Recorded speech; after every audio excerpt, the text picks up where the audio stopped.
One moment.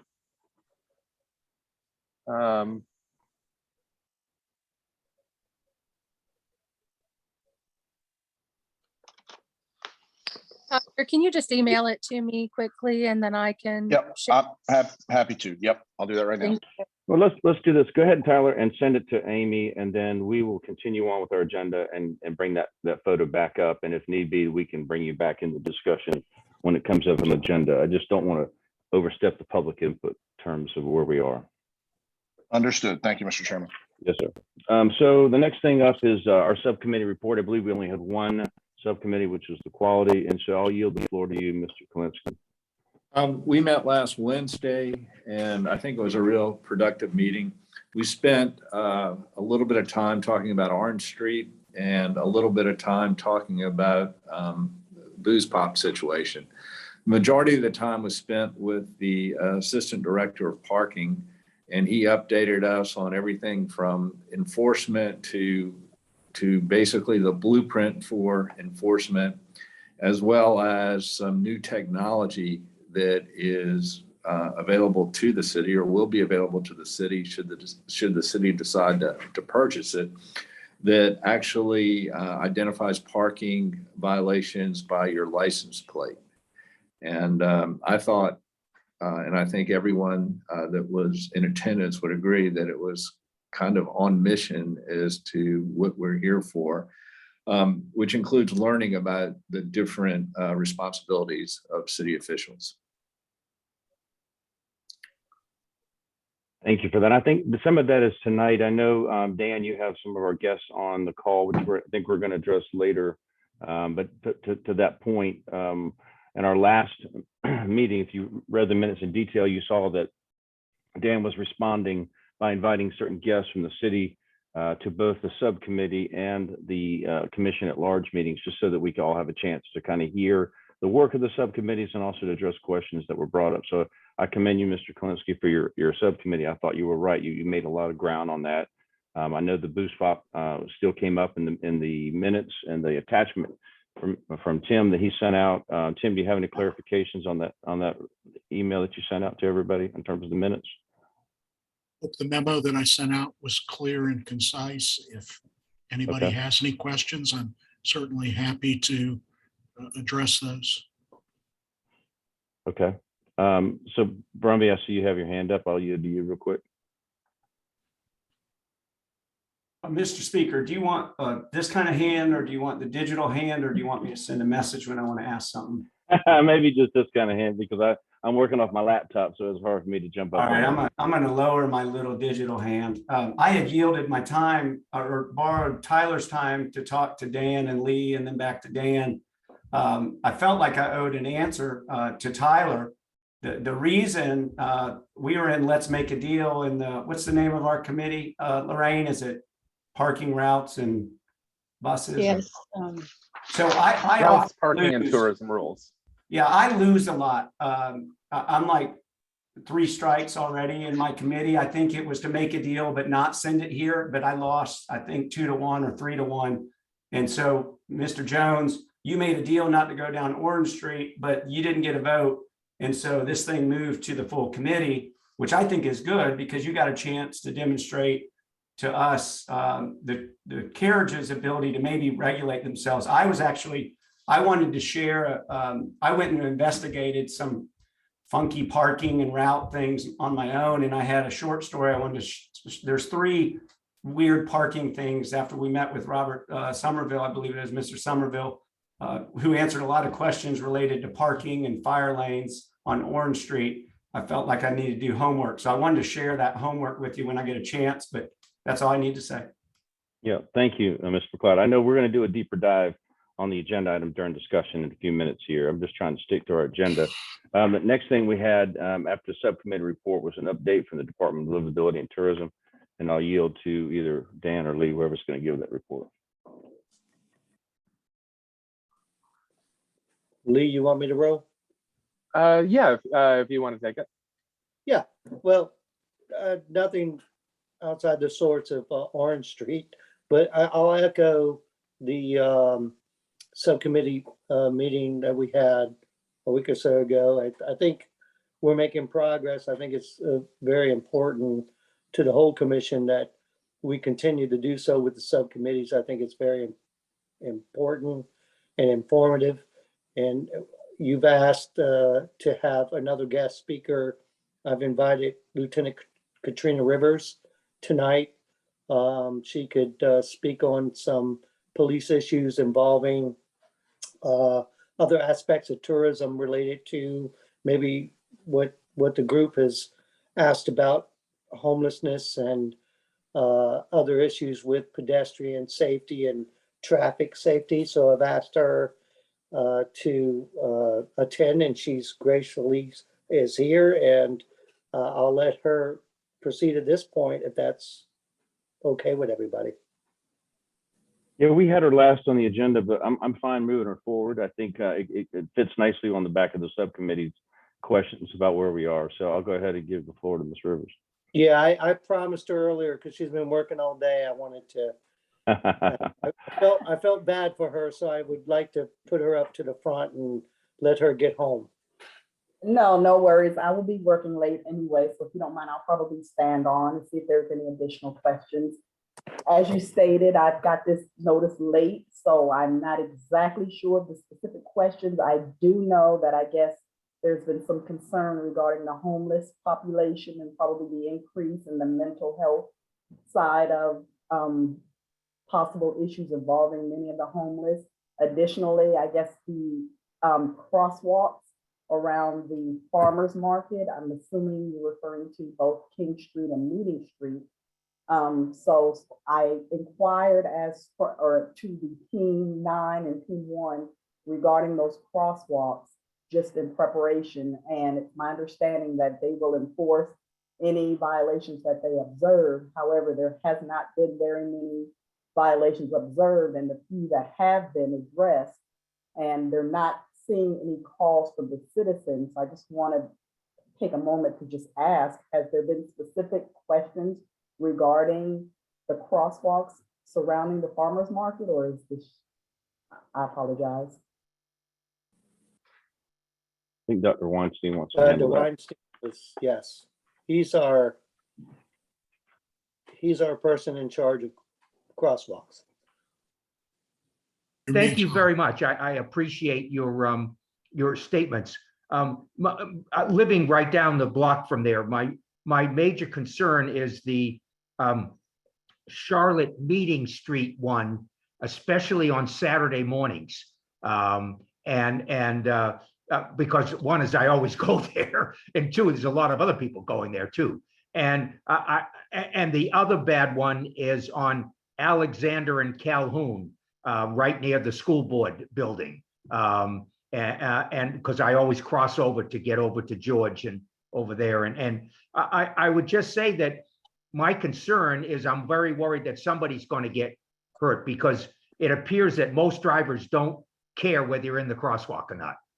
And I know the police officer, she or he has to physically see it. I see it because I'm in the middle of the crosswalk, and I'll be damned if I keep going until I'm sure they're going to stop, because I don't trust them. No offense. I just don't trust them. Understandable. And my wife is also in healthcare, and obviously we're concerned about not only us, but I'm concerned about anybody, because there are certain places, like I go to Chicago a lot for the AMA, and they're very strict about crosswalks there, and everybody stops at the crosswalk, the drivers. But it appears that in Charleston, it's hit or miss, and hopefully it's not a hit, So that's all. It would be nice, I think, if once, maybe on a Saturday morning, if one of the officers, she or he, could spend an hour just standing there especially at Charlotte and Meeting, with some kind of I don't know, a camera or a gun or whatever. Not a gun, but I don't mean a physical gun, but just because I think if people know that there's a potential to get a ticket or get stopped, maybe they'll be more observant. And I brought this up to Dan and other people many times. I'm just worried about somebody getting hurt. That's all. And that's understandable. That has been brought up at least more so around the MUSC area for those crosswalks. I've just not personally heard of them further I guess, east side, like the ones you're referring to, but Yeah. I've definitely seen them. And a lot of times I've been advised anyway, when I did a quick research earlier today, that when officers do make contact with drivers that don't stop, a lot of them claim to not know. I know there's flashing lights that have the signs that say pedestrians have the crosswalk. Yeah. And so of course, they're gonna say what they want to say in order to try to defeat I being understand. stopped, but you are correct. Maybe the one thing we could do is and I saw this in Chicago and I love it at MUSC. They have the red flags at one side of the street, and you grab a red flag and you go out in the street. Like, so if they can't see the red flag, obviously they got cataracts or something, but maybe we could put a little container with red flags at Charlotte Street. And if it costs money, I'd be glad to donate. You know, it's not like $1,000, I'm sure. I don't know what it costs, but I do love those little red flag containers at MUSC, and we don't have them at Charlotte and Meeting. Okay, well, I'll definitely advise my coworkers regarding at least doing some enforcement there, and we'll put out a couple of blasts. When I say blast, I don't mean litter blast, but like information on like our next door apps, just to remind drivers. And I'll also reach out to the College of Charleston, because I'm pretty sure many of them College of Charleston students, as well as tourists, that are or at least made aware or reminded that pedestrians do have the right of way. And I pray that many pedestrians are like you, and they will continue to not just assume because they have the right of way to walk out in the street with the S on their chest and just say cars will stop for me. So thank God. Thank you, Ms. Or I Rivers. know there have not been a lot of collisions, again, thank God, involving pedestrians and that crosswalk. But we Thank you, ma'am. I Yes, appreciate sir. your interest. Thank you, ma'am. Yes, Yeah, we'll keep thanks. check on that. Thanks, Lieutenant Rivers. I know, Mr. McLeod, I saw you had your hand up. Yeah, Speaker Sabo and what is Lewis? I'm gonna call you Lewis. Is Dr. Weinstein or Weinstein? I'll say Lewis. I like to go by my name too. Fine. So one of my photos of strange parking or route rules actually is from this area. There's a small hotel right there on the corner. I think y'all know what it is. It's got probably 100+ hotel rooms. Anybody play a little game of bingo? What hotel is that? The Dewberry? The Dewberry. And the Dewberry has my least favorite sign. Anyone that's from here knows that you much rather take a right on Charlotte than go left and face Meeting Street, because at the corner of Meeting is a crosswalk, a lot of traffic.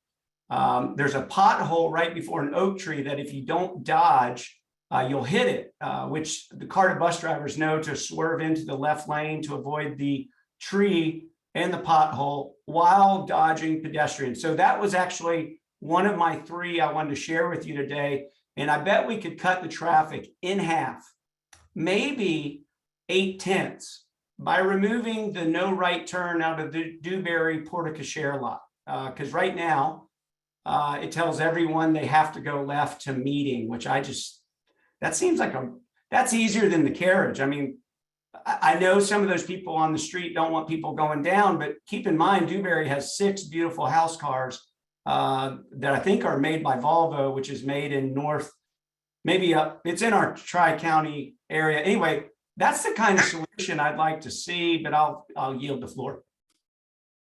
And Robbie Somerville might can speak on that one. I don't know if that's a sign for traffic and transportation. I was gonna say that's an agreement with that guard district neighborhood to have that no right turn sign. They were very concerned with the Dewberry Hotel. They wanted to restrict and make sure that guests from the hotel was not going to cut through the neighborhood. So I believe, I don't know what committee that went through, but it was a request from the neighborhood to require the Dewberry to have that sign sending the motorists out toward Meeting Street. Yeah, Mr. Somerville, it's the same that's my neighborhood. I live there. It's the same at that new Hilton thing on Alexander and Calhoun. They have a thing that they're not supposed to turn into our neighborhood. They're supposed to turn out back to Calhoun. And that was the decision of the neighborhood, request of the neighborhood association, request. I think it might be time to revisit that, because I don't think we knew the Dewberry was going to have 6 house cars from our nearby manufacturer that keep from getting in their car, which I think is great, right? They could cross the crosswalk, get an Uber, But under the current rules, they would all have to go left on Charlotte, get to meeting, and then try to avoid hitting Dr. Weinstein and our tourists, all knowing that they could have done all right turns when they left. So anyway, I'd like to put that on our Lorraine and I's.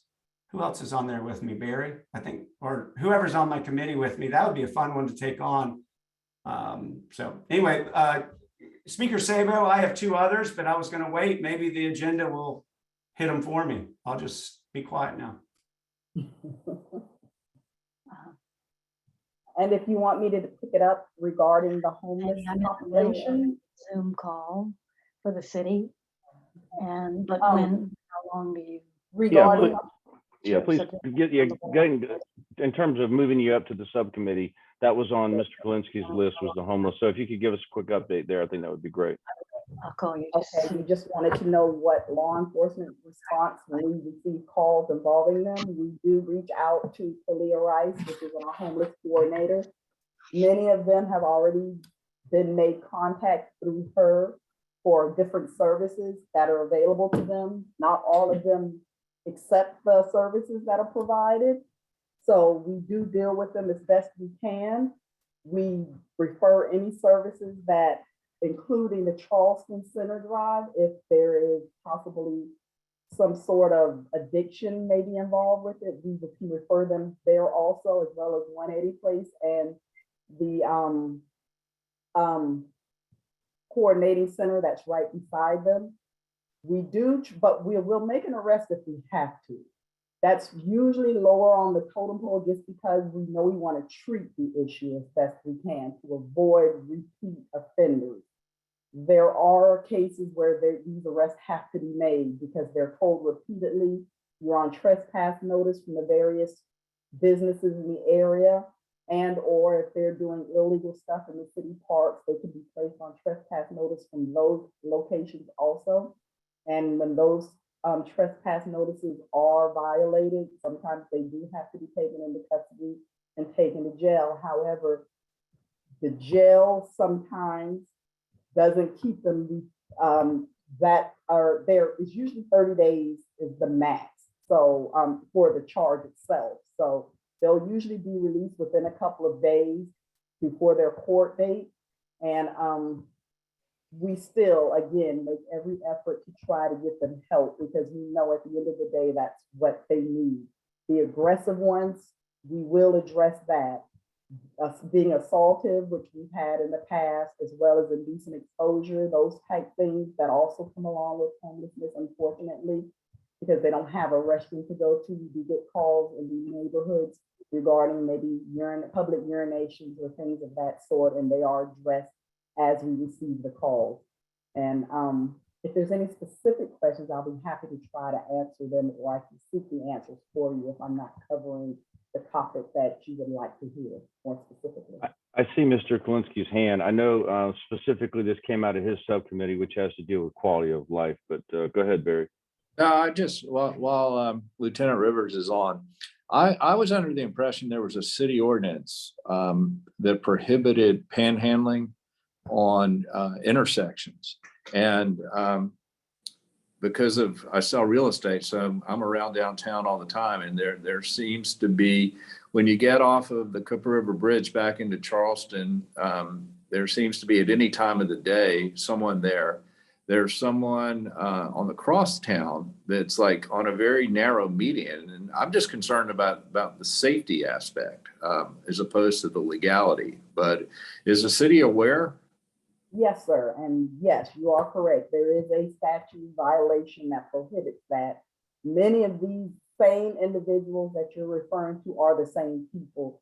A lot of times officers are very familiar with the ones that go there all the time. And there has been several directives to them to basically be a little more enforceable because of course, everybody has a heart.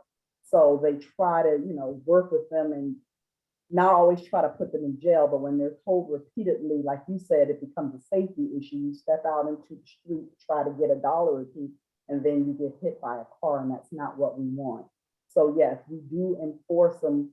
The officers are instructed that they need to be enforcing these violations, and there's been several operations conducted strictly geared towards these same individuals in these known locations that you're referring to include the crosstown. And like you said, the most popular one, at least that I see when I pass, is the exit to the Cooper River Bridge. I'm sorry, from the Cooper River Bridge down on Morrison Drive. But there are various locations throughout the city that we have on our radar, and we do make efforts, to enforce or be proactive in preventing those individuals. But we also employ the community when they see them to call and let us know so that we can go and at least at a minimum get them off of the dangerous area, as well as educate them, because a lot of times it is new people that come through the area and see the location and see that it's a prime spot, that they get a lot of transmission or vehicles driving in the area. And then once we make contact with them and nobody's ever seen them before, they're educated and sent on their way. And if they are repeat offenders, then yes, we do start making the charge. But you are correct, there are charges, there's a charge. Well, I mean, it's gotten out now. There's someone on a median, usually at the Folly Road, Maybank Highway, which again is a very high traffic area. My concern is safety. You know, it gets dark so early now, and they're not wearing any kind of reflective vest or anything like that. I mean, it's just it's a fatality waiting to happen, and that's my concern. Yes, sir, and that is one of the areas also known. Does anybody else on the Quality of Life Subcommittee have any questions as from the last discussions? I'm looking at you, Roy, if you want to ask Lieutenant Rivers anything while we have her. And I would say Brumby also has his hand up as well. And Okay. Daryl. Okay, Yeah, good. I don't have any questions or comments. Okay, we'll go ahead. We'll switch to you, Daryl, since you're on that committee, and then we'll recognize Brumby. Sure. Hi, Ms. Rivers. Thank you so much for coming in. We really appreciate it. And this kind of came out of just a discussion of sort of feeling hopeless about the situation. So we're not necessarily questioning enforcement. We're just trying to see if you in your department, being closer to this every day, might have a wish list of what we might do to try to make the homeless situation a little bit better. And it does feel hopeless to me. I have a business right in the market area, and the panhandlers, many of them I've gotten to know over the years, but it feels to me as if they're getting more and more aggressive from going to tourists and going to residents. And I mean, we've had people just in the last few weeks who are, to try to put it in a gentle way, going to the restroom on our business while business is going on and the businesses around us. And the police have been excellent when we need help, and we try to make it very much a last resort. You guys are there instantly. But as you say, we all have a heart, and we don't want to just arrest everyone. You know, we're trying to figure out what to do.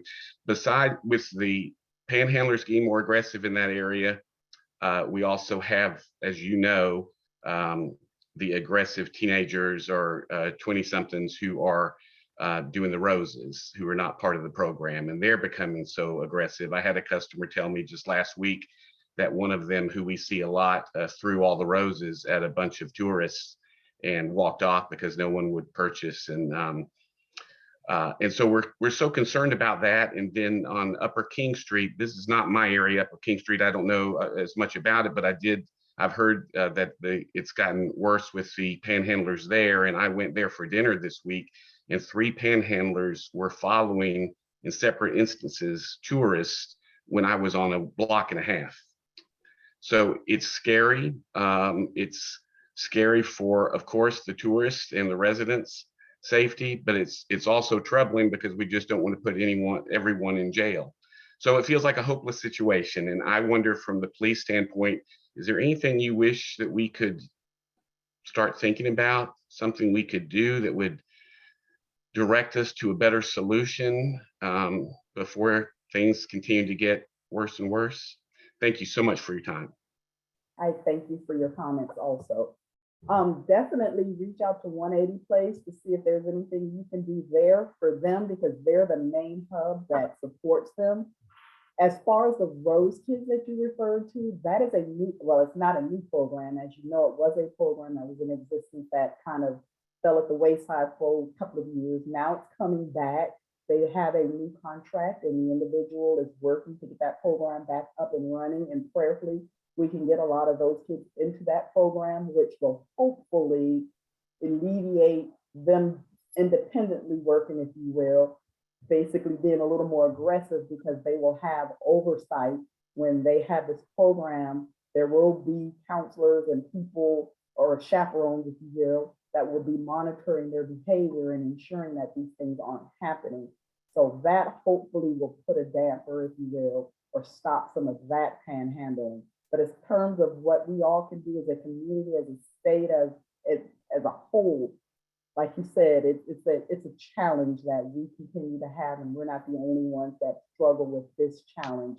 And anything we can do to assist is anything that we try to do as the police department. Thank you, Lieutenant Rivers. I know it's complicated, and I know I recognize you, Brumby, next, and I'll yield to you, Mrs. Broadus, after that. Go ahead, Brumby. I'd like to yield to Yvonne first. So, Yvonne? I think you're on. Okay, I'm just unmuting myself. I do have a question about public service announcements. When there are issues where you've had pedestrians feeling as though they've crossed the street, or maybe there's cars that are not respecting the crosswalk, is it possible in the hotels that there are not enough public service announcements as to how tourists should conduct themselves or drive in these areas where people are walking, they are residents? Perhaps they don't even know that they can't make a left or a right. So that was one of my concerns about why are there not enough public service announcements on television so we all know what the rules are. Okay, and when you say not, you can't make a left turn or right turn, you mean like specifically like they're referring to that hotel where there's a sign? Because it's absent of signs, there is no, you can't turn right if there's not a sign that says you can't turn right, unless it's a one-way street. Well, my point was, is if that is the area of concern, if it's near the Dewberry Hotel, do they have something like the regular TV announcements about how to conduct yourself in the area?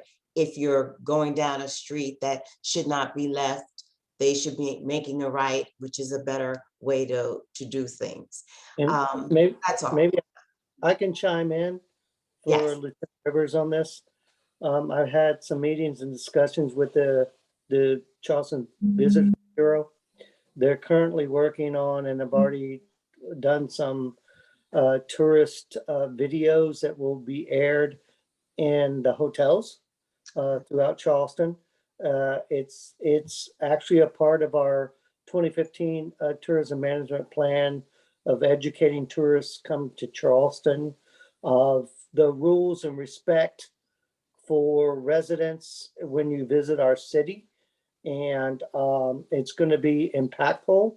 I believe there's 3 different videos that they're going to present and via the hotel industry and the Visitors Bureau and the Visitor Center when they come and are greeted in Charleston, to give them basic rules of respect for citizens and just exactly what you're asking for, Ms. Broadus, that, just be cognizant of their surroundings and pay attention to public signs and even bicycle pedestrian etiquette and things of that nature. So I do know that that is coming out very soon.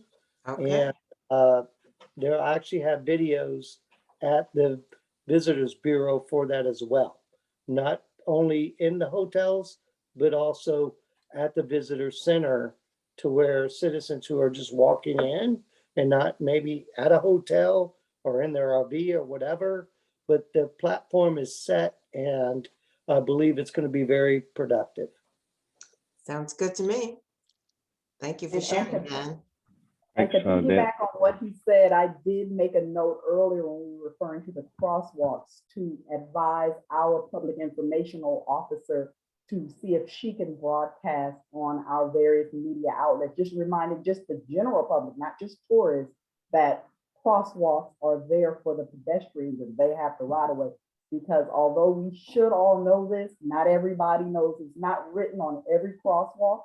The particular ones in question, it is written, but for the ones that aren't, still the rules apply. The pedestrians have the right of way in the absence of the control devices. Mr. McLeod? Hey, Mr. Speaker, I went ahead and posted a link for the host and panelists. By the way, anybody been to Iceland in here? Anyone with a show of hands? They like their tourists to get naked at the hot pools and shower in front of everyone without shower doors before you can get in the pool. And I thought that was a pretty hard educational lesson. So I sent you the link to that. I'm a big fan of Iceland. I think I'm like a little Viking. And anyway, I find them very funny. So I sent a link to that. Now we know why. What'd you say, Lorraine? Now we know why you like Iceland. Well, you shower separately. So if you know anything about Vikings and Viking men, you don't want to be naked next to them. With that said, number two, I was out working on that parking issue and I ran into the nice gentleman offering the roses, and over an 11-year span, if you're in tourism, you run into these. The worst one that ever happened to me, the gentleman had a pincher arm for an arm and he offered me one of the roses and I took it. And then I realized I didn't want one because I was supposed to give him money. And when I went to hand him back, he opened his hand. And of course, everything in his hand fell and he was very upset with me. And it made sense because he was offering me a rose. I took it. When I tried to give it back, his pincher opened and something like 15 roses fell down. And as I went to help him, he yelled at me and ran me off. But I felt awful because anyway, it was the wrong response. One of my favorite journalists, Quentin Washington, met with those rose guys and they decided to attack them. I'm on the blue team at one of my favorite schools on the peninsula, Pinckney Simmons. And the other day I said no to the rose and the guy said it's for Burke High School. And I said, oh man, I'm on your blue team over at Pinckney Simmons. And he quit talking to me. But he wasn't ugly, but he was ugly to everyone else. But those weren't the things I wanted to talk about. I wanted to talk about parking and routes because I wanted to share parking issue number 2 or route issue number 2. Anybody knows Market Street in the morning between 5 and 7, you're not supposed to park. Anybody know why? Garbage, right? They're picking up garbage. Of course, I go by Hyman's about 4:35 in the morning. It looks like New York. There's about 38 bags of trash in front of Hyman's. I have this lady I love a lot who runs a restaurant downtown, and she parks a few blocks away about 4:30 in the morning and then walks to open the restaurant on Market. And about a month ago, or maybe 2 months ago, it's about 5 in the morning and a guy's jogging in front of her and he stops. So she stops and he turns around, looks at her and goes, what? You scared of me? And my wife says, well, a little bit. It's 5 in the morning. I'm walking to work and you're putting down a backpack and turning around to talk to me. I'm a little bit scared. And he goes, and walks on. So I decided to start driving her to work. And so I just pull in front of the restaurant. It's in the zone that's closed 5 to 7. Of course, sometimes the garbage trucks come in the wrong way because you can do anything you want if you're a big garbage truck or a big cement truck and it's 5 anyway, a couple of times everything's fine. A couple of times there's someone sleeping in the doorway. And usually there's an officer just around the corner somewhere on Market, and they would come help and get the gentleman up or lady up and whatever they needed. And but recently I had a truck pull up behind me and said, I need to move my ass now or I'm going to get a ticket. And I said, no problem, just making sure my wife gets in that door safely. And she goes, "I mean now, sir." And I said, "Oh, yes, yes, ma'am." And I moved on. Really? That seems out of whack to me. I know people have been murdered in their restaurants, either closing or opening. I know people have been murdered in our restaurants during work. I know people that have been murdered at church while worshiping. What I'd like to say is we have some really irrational things here. And I think dropping someone off at the front door at 5 a.m, like the garbage truck's coming backwards. There was no one on that street when the city services pulled up behind me to ticket me or request I be towed. I was in my car, it was on, my wife was unlocking the door, and I was delighted to talk to the city services person. So that was issue number 2. The third parking one, Mr. Speaker, if I could just go and address it, is the carriage starting stand. Anybody know how many carriage horses there are out there today at the start stand? Yeah, we do. How many, Dan? The weather was bad today. How many were there? Well, they voluntarily closed today Awesome. because of the weather. Yeah, I think that'd be a great spot during bad weather. Yeah. To let a couple Ubers or house cars sit there because it was empty. But it did say taxi stand from 12:30 to 3:30 a.m. So those were my 3 examples of parking signs where I think we should take a serious look at how we use them, because if the weather's bad and there's no carriages, it seems appropriate that someone like a taxi or someone could wait there on those days, just like Mr. Jones determined going down Orange Street was appropriate on that one day. So all I was trying to do is bring 3 examples of routes, parking, and signage that seems a little strange. And then my last thing, Mr. Speaker, we did a count of homelessness. I say we, the College of Charleston, and this little center on local government called the Joseph P. Riley Center for Livable Communities. And on any given night, we determined at the max, there was about 400 homeless in the Charleston area. Now, I think that number is a little high because when it was raining pretty hard today, I couldn't find any. Now, I found some housing insecure people.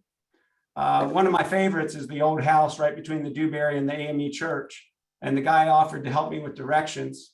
What I noticed, though, is I think we're referring to housing insecurity, not homelessness.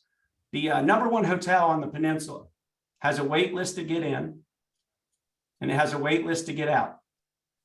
And I challenge you to name that hotel. Mr. Speaker, thanks for your time. Thank you, Mr. Butt.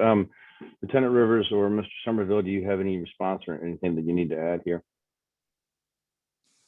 I can refer the information regarding the parking for at least the individual that the young man referred to that pulled up behind him. The parking enforcement is a separate agency from the Charleston Police Department. They separated it from us a couple of years ago. It is run by the city though, so I can reach out to the director over there and just advise him about his the PEOs being just a little more considerate of the specific situations, case by case. The individual, like he stated, was sitting in his car advising that the wife was going into work. I don't think that that's irrational to allow him to make sure the wife gets in there. I mean, with absent of me being there, I'm not sure if the truck in question was like right there trying to get by. I'm not sure of that, but just based on what I'm hearing, I don't disagree. It could have just given him a minute or 2 to clear, but I'll pass that information on. I have a question for Brumby. What did you let anybody know in the city or advise them or discuss with them about your concerns prior to this meeting, or? No, sir, Dan. My goal was to remember I came out of that commission or subcommittee meeting in which we banned Orange Street for a month under agreement with Tyler Jones. So I had gone to look at that, and the parking was extremely tight. I could barely get through in my Subaru. And I drove down the street, and then I said, you know what? I don't want to look at this one because we know about this one. Let me find. So my 3 that I found between that meeting and this meeting was the left turn out of the Dewberry Hotel that forces people to the intersection that Dr. Weinstein was referring to. The other one was Lieutenant Rivers, I appreciate it. I don't need any attention on parking services. I was simply trying to say there's some things that I think we would agree on that could be lightened up, and that was one of them. I was fine. I thought the garbage truck going the wrong way was pretty entertaining. I thought the car bus dodging the crosswalk and the oak tree was entertaining. But I think the most important thing I'd like to share is that number one hotel in Charleston, it's 180 Place. And the reason there's a wait list to get out is because of the cost of housing. And the wait list to get in is because they don't just let you in. You push a button, they answer the call, and they ask you a few questions. And if you've ever wondered what would let you in, it's if it's a non-emergency and they think you'll die within 48 hours. And so that's our number one hotel in town. And I think the day that there's not a wait list to get in there is a day that we've done a good job. That's all I'd like to say, Mr. Speaker. Thank you for that. Now, I could add that, this could be a discussion away from the commission, Brumby, that, 180 Place, yeah, they have, their own entity. The city has offered resources to the homeless at the Navigation Center on a daily basis to provide services to the homeless, mental health, education, medical, things of that nature. But the fact of the matter is, with the homeless population, the sad part of it is a lot of them don't want that choice. They want to be left alone. So we can offer anything we want to them, but it's a matter of them taking that choice. But don't want to take anybody else's time on this. But I think if you bring to our attention the matters that you're speaking of, we can address them quickly and swiftly, rather than, now trying to come up with a reason for why these things happen. But if you connect with us when these are happening, you can call me at 5 a.m. I'll answer. So I know you will, Dan. You've been awesome ever since I met you. I appreciate it. I will You're answer awesome. your. So Team, by the way, Lee and Amy, they'll do good work. If we ever make you feel like you don't, let me correct that. no, all I'm saying Lee and is Amy, you're awesome. the only way we're going to be able to resolve a problem in this city is if we know about it firsthand. And this is, with all due respect, not firsthand right away. It's after the fact. So if you want us to address it, I'd love to in a split second. So that's all I have to say, Mr. Chairman. Thank you. Does that conclude your report for the commission? Yes. Okay, thank you. Okay. I think the next thing on our agenda is to discuss the proposal from the residents for adding Orange Street to the list of route limitations. So I will open the floor for anyone who would like to add input here. Well, can I start real quick and Absolutely. Bobby kind of chime in? We can defer it if you want. That's fine. That's just going to delay matters. I think our position as a city is we answered a call from citizens. We presented documentation and evidence and facts that present to you all that there is a public safety concern. Yes, they are carriages. Unfortunately, carriages are more vulnerable because they are horse generated, which are unfortunately can be spooked, which we deal with quite often in Charleston due to other factors like having to ride up on the sidewalk and take a bump onto the sidewalk onto Orange Street. We presented facts. I'll let Robbie speak. My position is at this point, proceed. Let's vote. If you want to just, not approve it, that's fine. But I think we should close it now and make a decision because deferring it's just going to prolong it. I don't see any other conversation we can have or reasoning otherwise to disprove the facts that obviously Robert Somerville has have given you guys of the facts of the narrowness of the street, the no light at the end of Orange Street onto Broad as a safety concern. Yes, they do park on the sidewalk. I certainly want to park at my house I certainly want deliveries to my house. I think neighbors and neighborhoods deserve the priority when it comes to tourism in Charleston. That's just me. I just think that we should treat our residents more in a way that their needs are met prior to tourism. And I'm sorry if that rubs people the wrong way, but we live here, we work here, and we have to kind of conform to tourism. Mr. McLeod, I see your hand, but I would like to recognize Mr. Somerville first to see if he has anything to add in terms of your area and the oversight of this. Oh, really? Dan took all my thunder. He basically covered everything that I was going to mention. And, it's when it was brought to my attention, it's all it's about is safety. Just the width of the road and the intersection at Orange Brook. That's one of the busiest streets in the city, and it's not protected with the signal. So that was my concern. And just, again, it's about safety, and I just would not, suggest or recommend allowing carriages on Orange Street because of that. All right, thank you, Mr. McLeod. And then Amy, I'm gonna put you on standby because I know we told Mr. Jones that you would show that photo that he was referencing, but I'll yield to you first, Mr. McLeod, and then back to Ms. Sutherland.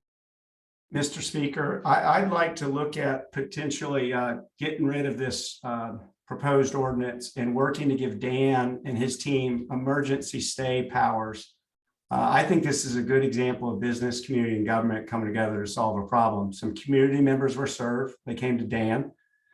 The business of the carriage ride through Tyler Jones came to us repeatedly. He's been on, seems like every darn call we do, and worked with Dan to say, hey, we'll automatically do this. Seems like as long as Dan's checking with someone at the city, the residents of that neighborhood, and the businesses that impacts, I trust Dan and his team. I mean, you're allowed to throw in the tag when it's too hot. Why not when there's an emergency related to tourism? And so anyway, that's what I'd like to do is make a motion to kill or terminate this ordinance, but also look at bringing Dan powers to do this quicker and with a little bit of guidance so we're comfortable with that decision. And then maybe something has to be done within 90 days. Now, that's my thought. Thank you. Okay, thank you. I just want to recognize your motion. So you made a motion to. Well, I used the wrong terminology. Okay. Council Doman, what was I supposed to say? I'm not certain. If you're making a motion, you may want to break them apart into pieces. If you're making a motion to table this, that would be one thing you could do. If you're making a motion to reject it, that would be another way you could go.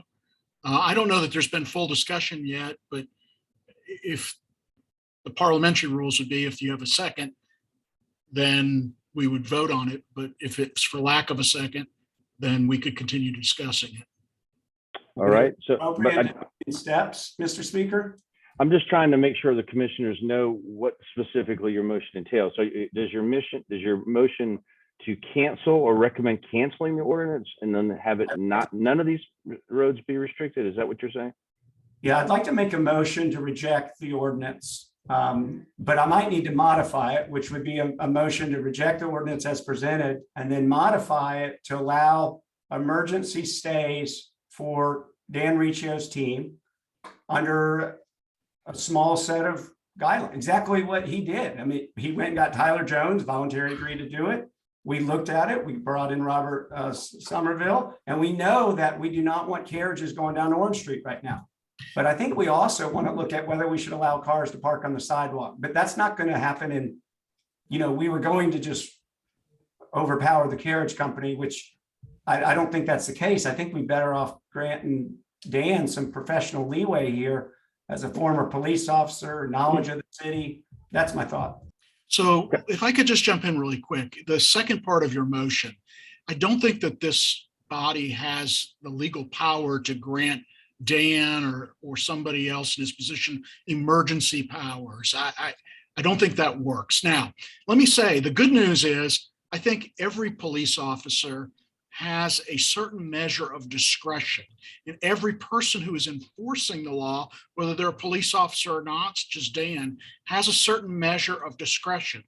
You know, you talked about that earlier, about making somebody leave when they're just letting somebody out of the car to get to a door. So on an emergency basis, if a road is blocked and Dan says, you can go down Orange because I'm not going to ticket anybody under the circumstances, that's discretion that he has inherently.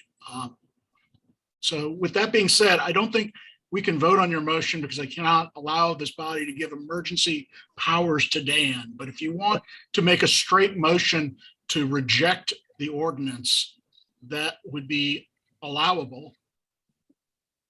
Is that what you would like to do, Mr. McLeod? Or do you want to amend it and simply state your motion to Tim's point?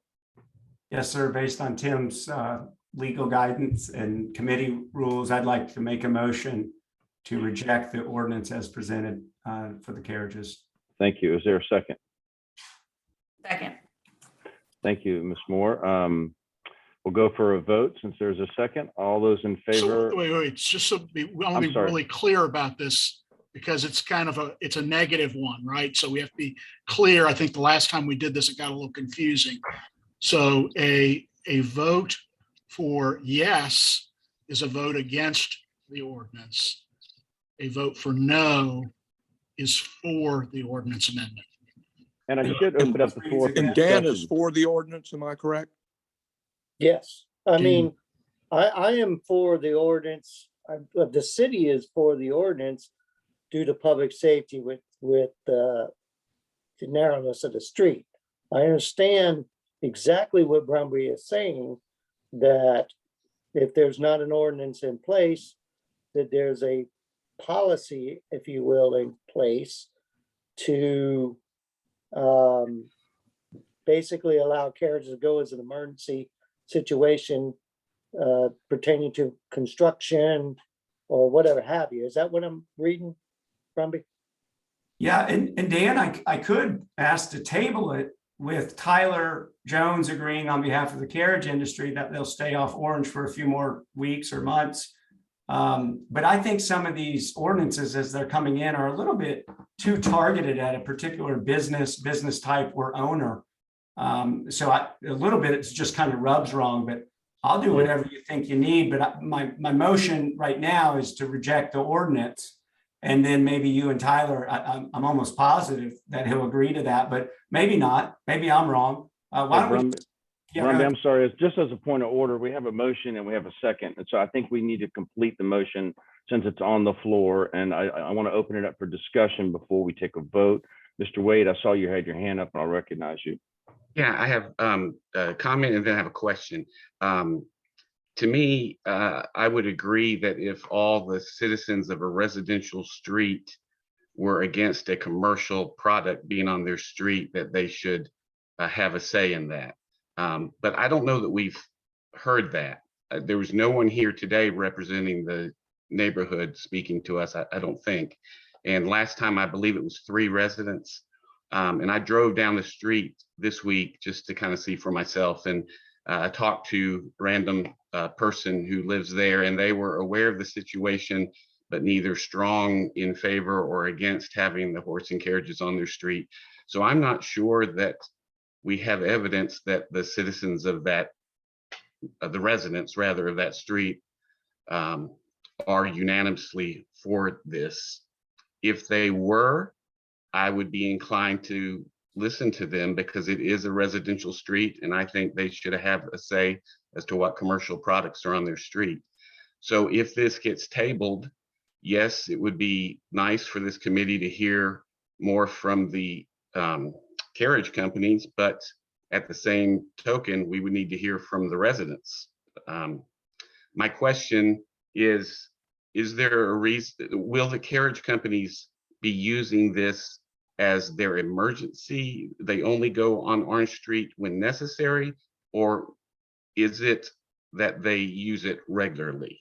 Are we saying that Dan will, in his office, will have the discretion to let them go? I don't think this goes exactly to Mr. McLeod's motion, but I don't understand that. I don't know if they are we saying that, no, they're going to be using this regularly. And the reason I ask that, because that means 20, 30 carriages going down a residential street a day, or are we saying they only go down Orange Street when it is necessary?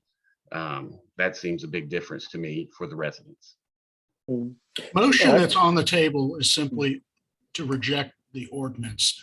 The part about special powers doesn't work.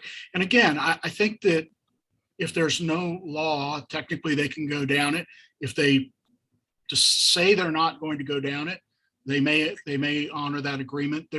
If you pass the law and then city council passes it, they'll be prohibited, but a police officer or a tourism official could decide not to write a ticket on a particular circumstance. So there is that discretion. So again, I would simply direct us back to the main question, which is, do you wish to reject this or do you wish to keep this ordinance? Yeah, and thank you for that. Mr. Ron, I'm going to yield to you in a second. I know Mr. Long, I think you had your hand up as well, but I just want to make it sure that everyone clear. So what Mr. Drummond is saying is that the motion is to reject adding Orange Street to the list of closed streets. So that is what's at hand. And we have a second. We're in discussion. Mr. Owen, I know you last time voted to defer it based on the fact that you were hoping for more information and discussion between the horse carriages and the city and how to solve it. So I'll yield to you and then I'll come back to you, Mr. Long. Actually, I think Ms. Moore has had her hand up longer than I have, but I was going to start with asking for a clarification. My understanding of the motion, the way it was stated, is to reject the entire ordinance. If the motion is to reject the proposed amendment to the ordinance to add Orange Street, then that's a much more narrow issue than what I was hearing from Mr. McLeod. Yeah, So, to be clear, this body does not have the ability to eliminate the ordinance as a whole and all restrictions. This is just a proposed ordinance on Orange Street, and that ordinance is just for that amendment. And it's my understanding that is the motion.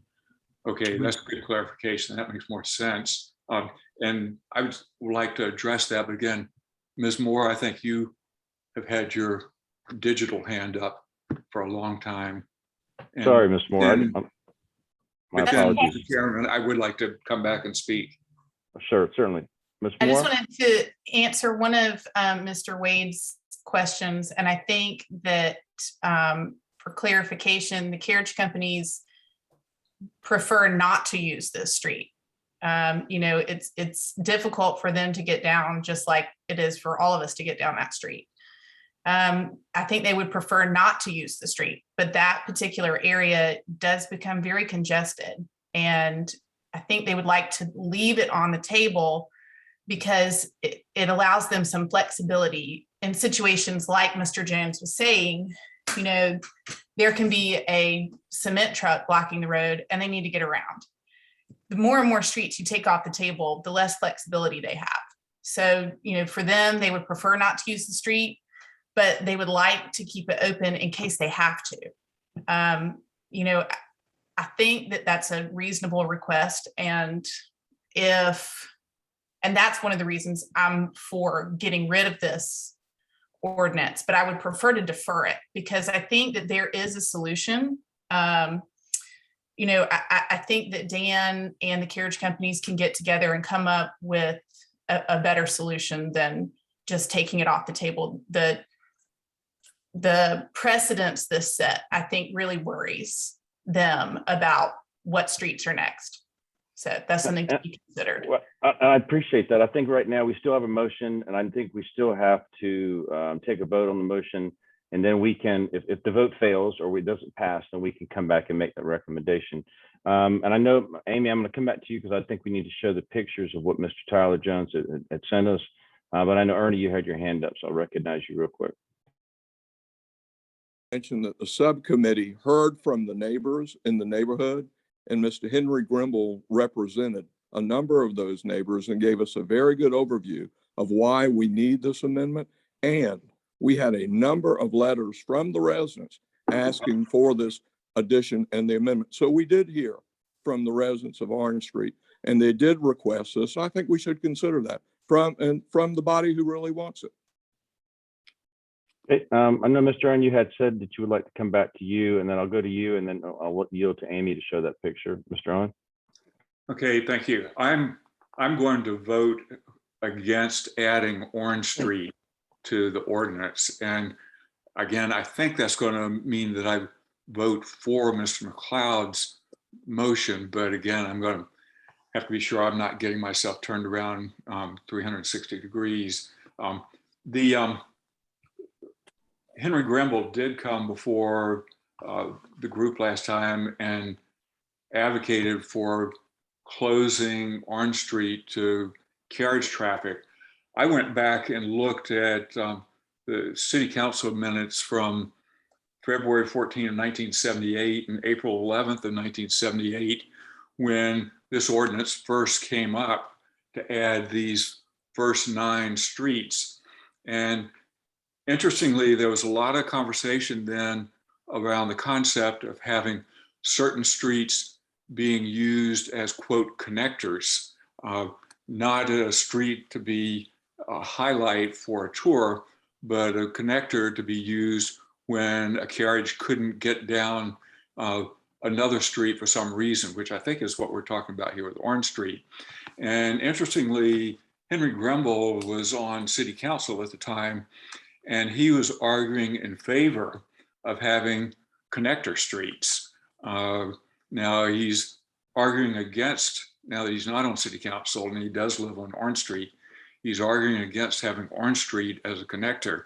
But I'd rather go back to the discussion in 1978 and would line up with both Henry Grimble as council member at that time and also with Mayor Riley as mayor at that time, and say we do need connector streets. And so I'm going to be in favor of keeping Orange Street as a connector.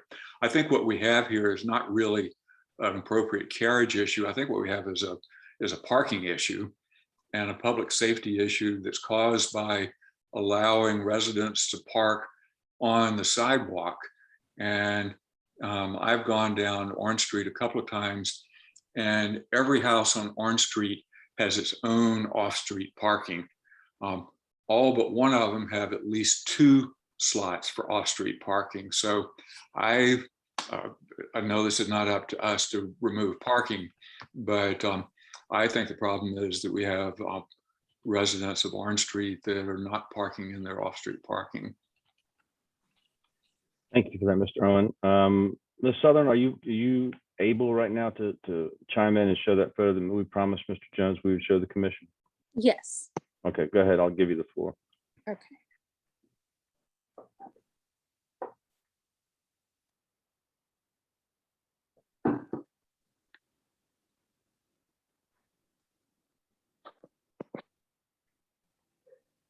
Okay, can you see it? We can see it, yes. Okay. The Dan, carriage can get by on the left side there. so Lee or Dan, can you tell us what exactly we're looking at here? I have no idea.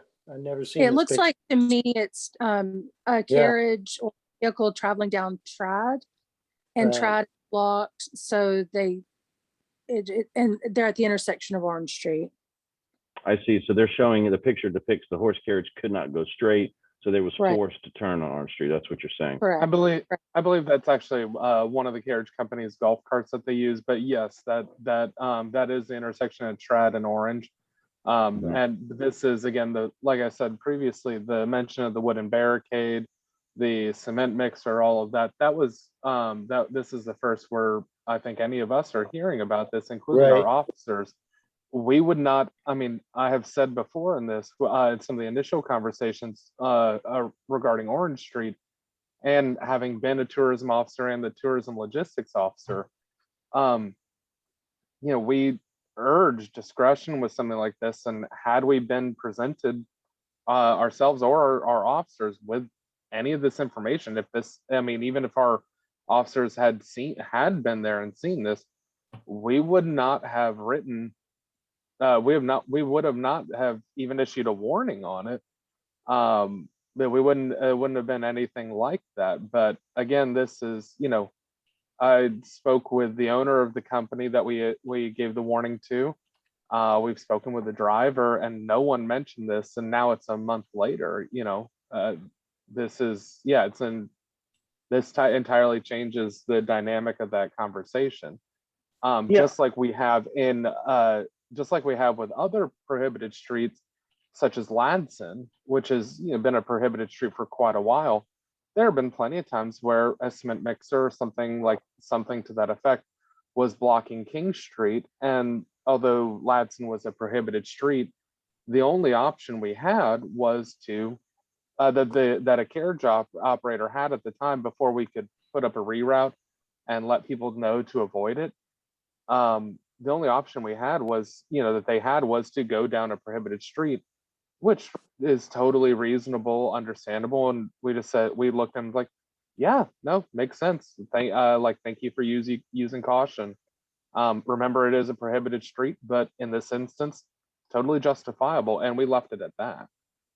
Yeah, I think that's how I read it. It's an example of something that popped up. I'm assuming that barrier or cone was probably put there by the concrete company. I don't know exactly how it would have gotten there, but they were trying to divert traffic because they were going to do something there for construction. Dan, I see that you're preparing to say something here.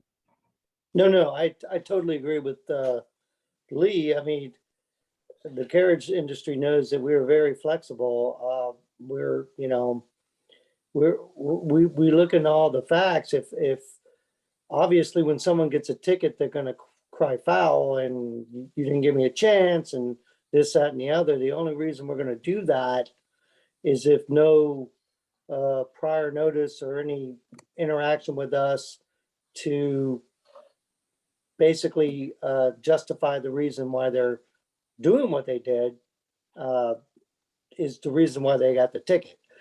Situations like this, we totally agree. Our officers go out every morning looking for those, but like I explained earlier, we have these pop-ups that we don't know about. And when they do occur, we rely on whoever citizens to call us, or if my guys are on patrol. And that's all the carriage driver has to say is, hey, we had no choice and we're good with that.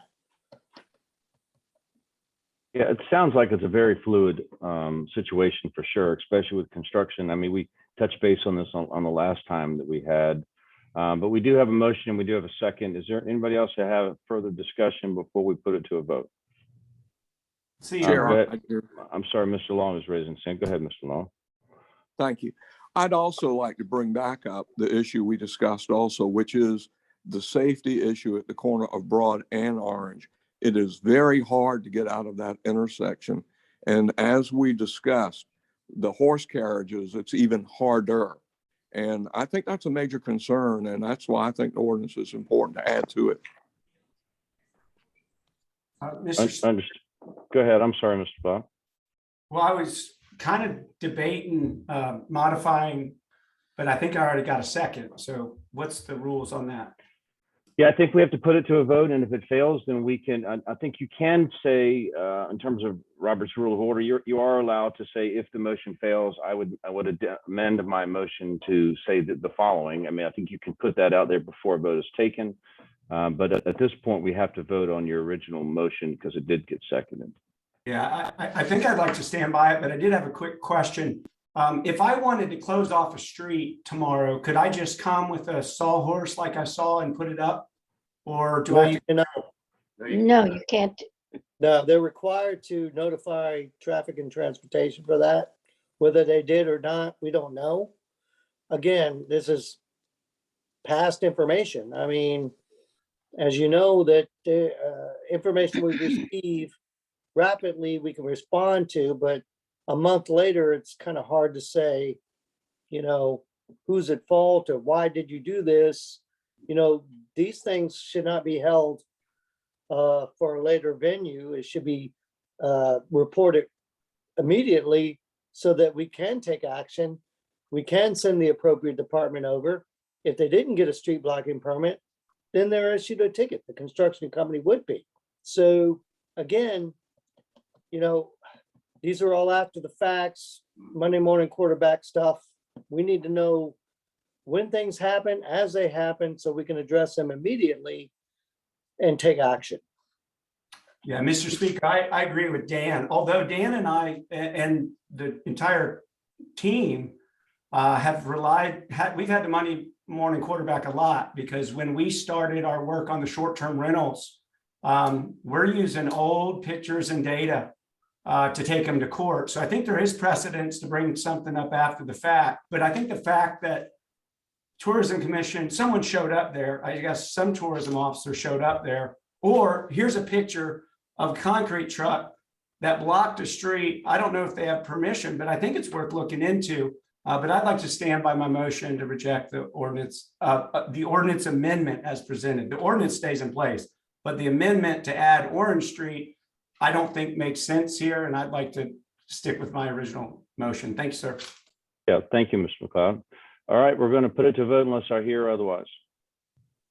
All right, so the motion, the motion you that could restate stands. the motion. Yeah, I'm going to restate it. The motion that stands is for us to reject adding Orange Street to the, I see you, Mr. Wade. The motion is to, okay, the motion is to reject adding Orange Street to the ordinance as a barred street. So again, we have further discussion. But Barry, I recognize you, and I'll recognize Mr. Wade. No, I'm just confused. Okay. If you vote yes, you are against the motion, correct? Against closing Orange Street. It's always tricky. It's always tricky when there's a negative, but yeah, Mr. McLeod is saying he wishes to reject the ordinance amendment. Therefore, a yes vote is against the ordinance. A no vote is to not kill the ordinance. Okay, thank you. Mr. Wade? Yep. Okay, I just I'm want to sorry. make sure you saw Mr. So a yes vote is the ordinance will not be recommended to go to city council, and a no vote is the opposite, right? Well, it's not truly the opposite, because you're not passing the ordinance. You would have to have another motion to pass the ordinance. Correct. Okay. All right. So everybody One last clear? question, Mr. Yes. Speaker. Do you Certainly, want yes. my hands, or do you want my digital hand? Or Either y'all one. take a poll vote? I would say in this, so we can give a count, why don't we use the digital hand if you don't mind, or do So- both? How do you do the digital hand? Yeah, let's just do both. That way we can cover the grounds. And Lee, I'll leave it to you for Find my the vote. hand. Oh, there it is. Let's do I both. need to understand that if I say Orange Street is going to stay on this amendment, we are voting for yes. But I believe that we should discuss it. Is that what we're talking about now? To No. discuss it and use it only in an emergency? So you have it backwards. The motion that is on the table is to reject this ordinance and not send it up to city council. So by rejecting the ordinance, that would mean that Orange Street is not on a prohibited list. So a yes vote takes that ordinance and puts it to the side into Never Never Land. A yes vote means that the motion is defeated, and we can discuss whether to pass the ordinance and recommend it up to city council. Wow, I think we might have just contradicted what I understood as well. I asked to reject the amendment on an existing ordinance. And so I would hope you guys would agree with me to reject the amendment to that existing ordinance. That amendment is to add Orange Street. Am I saying it incorrect? No, you were The saying amendment? you are correct. You're correct, Mr. McLeod. So to vote yes means that you are against the amendment of adding Orange Street. That you are against the amendment of adding Orange Street. Thank you. Vote. That is a yes vote. To vote no means that no, you are not against. You're not against it. Also, if we could just do everyone just raising their hands and keeping their hands up for a little bit, so that I can get an appropriate vote. I'll let you know when you can lower your hands. Is Yeah, it not appropriate for Mr. McLeod to remove his, because it's been seconded, and just rephrase it that we're voting for or against the ordinance, so that everyone, so there's no confusion? Is that not appropriate to just find a way to rephrase it, not to reject what Mr. McLeod's asking, but just to find a way to rephrase it so everyone's fine with it? I'd be happy to do that if Mr. Speaker or Tim need me to clarify. I'm fine with You're deep into Robert's rules now, but if you wish to withdraw your motion, I think it's before the speaker fully restates the motion, you have the ability to do that. If you want to do that for the sake of simplicity, so that we can then have a motion to recommend the ordinance, and that way, yes is to recommend, no is against, then I think there's some merit to the doing that, just because it's far less confusing. Yeah, I trust Dean Sabo to say it correctly. If not, you'll see me shaking my head. Dean Sabo, go ahead. So are you withdrawing your motion, or are you asking for it to be voted on? No, I'm very comfortable, and Mr. Sabo is going to restate it clearly, I think. So Mr. Wade and me and others and Yvonne, I want to make sure it represents what I say, or thought I was saying. So I do Mr. Speaker, make a run at it, and then I'll find a Robert's rule to reject whatever I think you said.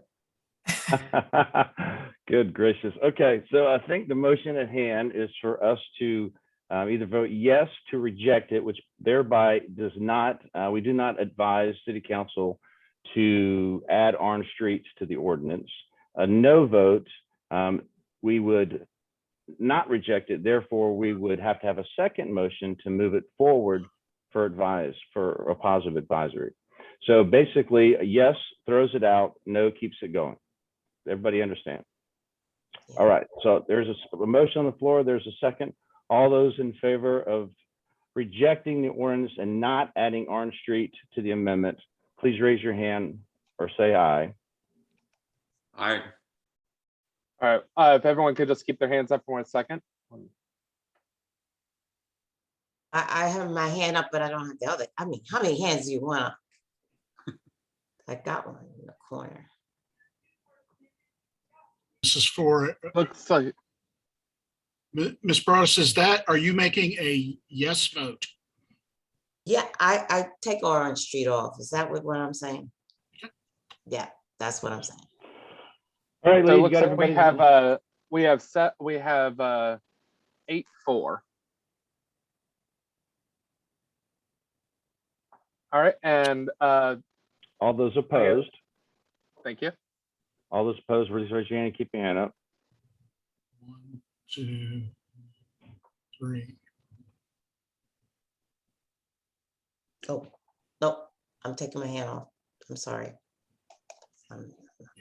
Use your actual hand rather than any virtual hand, because those stay up.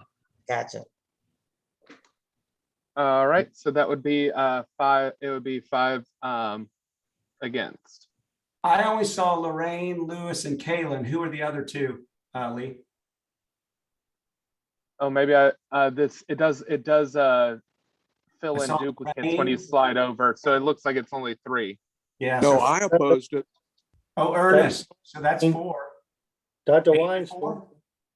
Oh, and Dr. Weinstein also voted against. Gotcha. So 8-5. Awesome. So I was correct. 5, yes.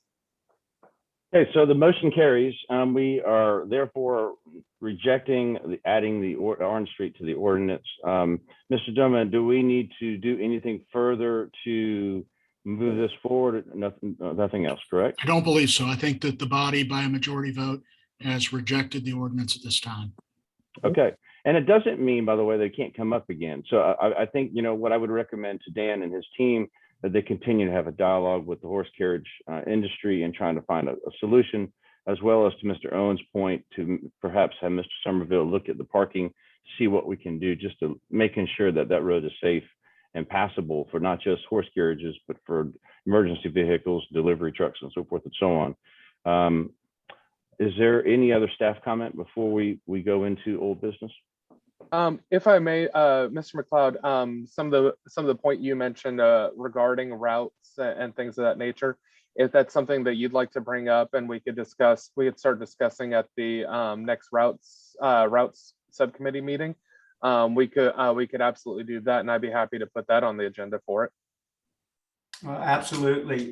Lee and Dan and Amy, would you like us in routes parking to see if we can put an amendment in that will allow you to have some emergency stay recommendation that we could move, or what would you like us to do? Because I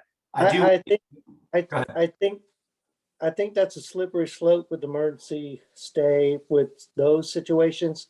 Current ordinance does allow the director of traffic and transportation to, I guess, lack of a better term, bestow on me to close a street in the event there's a construction issue or things like that. So that's already on the books. So I don't think we need to revisit that. But, we, again, city staff answered the call for the neighbors and we presented our case, and due diligence and due process went into place. So, that's why we're here. Do I need to do anything to help move this forward to make your job No, better? sir. I'll Okay. get with Tyler. We'll regroup. We have a love-hate relationship. So I'll get with the carriage industry and my staff and see what we can do. And Lee, I'll accept an invitation if you invite me down, and Lewis and I will come show you the Frogger crosswalk on Meeting Street, because it is scary. Oh, no, I'm familiar. Like Dr. Weinstein, I'm also an avid cyclist. Yeah, it's not tourists that need education. It's South Carolinians that I live on Mathis Ferry, and man, I've had some close ones where I've thrown a rock at the car because it almost hit my kid or me, or I lost my cool. So this is important to me too. Thanks, guys. All right, guys. Next on our agenda is old business. Do I hear any discussion or items for old business? All right, hearing none, I'm going to new business. You all look tired. Merry Christmas. Well, I would like to take an Merry opportunity. Christmas to you. Yeah, I would like to take an opportunity to say the same. I hope you guys enjoy the holidays and Merry Christmas. And I also want to thank you for your time. I also want to recognize our guests, Mr. Somerville, Lieutenant Rivers. I know that this is very important to our commission to continue to have city involvement. And certainly I do appreciate your time. I know that it's after hours, so to speak, but we do definitely appreciate you guys. So our next commission meeting won't be held until February the 23rd. I'm assuming, Lee, that we'll have time perhaps have some subcommittee in the January timeframe. Yes, absolutely. And prior to that. Okay, good. So if you have any comments or things that you might want to add to the next commission meeting in February, please make sure that it's directed to Lee. And we certainly do appreciate this. So do I have a motion to adjourn? So moved. All right, is there a second? Second. All right, all those in favor say aye. Aye.